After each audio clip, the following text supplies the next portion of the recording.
कविता अपने माता पिता की बहुत लाडली थी। 3 बड़े भाइयों की बहन थी। कोई भी चीज मांगने पर उसी वक्त सामने हाजिर हो जाती। पूरे घर में रौब था उसका। पूरे परिवार और नौकरों पर राजकुमारी की तरह हुक्म चलाती थी कविता। स्कूल में भी पूरा रौब था उसका। बड़े घर की लाडली जो थी वह। ऐसे ही उसने कॉलेज में दाखिला लिया। उसके ठाठ बाट, बड़ी गाड़ी में आना जाना, हर दिन नया फैशन देखकर हर कोई उससे दोस्ती करना चाहता था। थोड़े ही दिनों में उसके बहुत से दोस्त बन गए। पूरे कॉलेज में उसकी अपनी ही एक पहचान थी। इन दिनों उसके घर एक रिश्ता आया।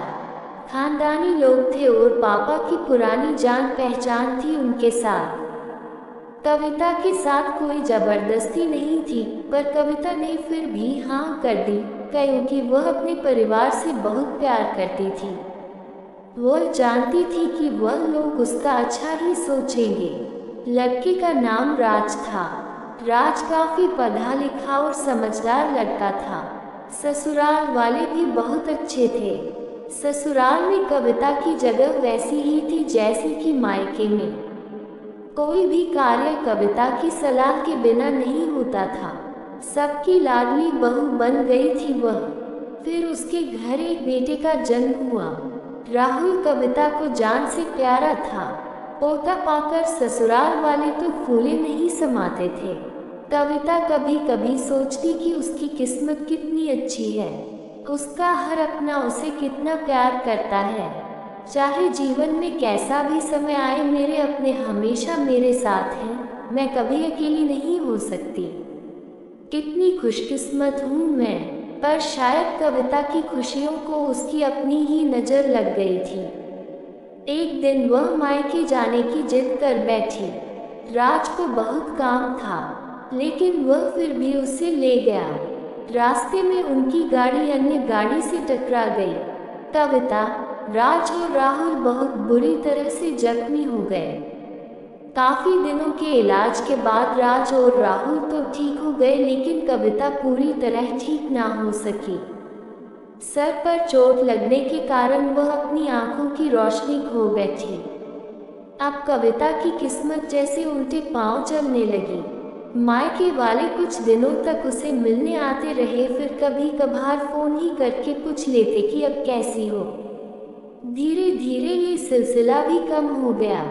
ससुराल वालों की सहानुभूति भी कम होने लगी। घर में किसी को पास बैठने के लिए कहती तो जवाब मिलता, बहुत काम है, अब तुम भी हाथ नहीं बंटा सकती। राज भी चिड़चिड़ा हो गया था। बस राहुल ही था उसके साथ, जिसके साथ हंसते खेलते उसका वक्त गुजरता। एक दिन कविता के हाथ से कुछ सामान गिर गया, जिसकी वजह से राहुल को हल्की सी चोट लग गई। कविता के सास ससुर ने राहुल को उससे अलग कर दिया कि कहीं उसके ना देखने की वजह से बच्चे का कोई नुकसान ना हो जाए। कविता अंदर से टूट चुकी थी। एक दिन उसने सबके सामने मायके जाने की इच्छा रखी तो राज उसे तुरंत मायके छोड़ आया, जैसे कि वह भी यही चाहता था। लेकिन राहुल को उसके साथ नहीं भेजा गया। कविता कभी राहुल से दूर नहीं रही थी, पर अपनी कमी के कारण उसने ज्यादा बहस नहीं की।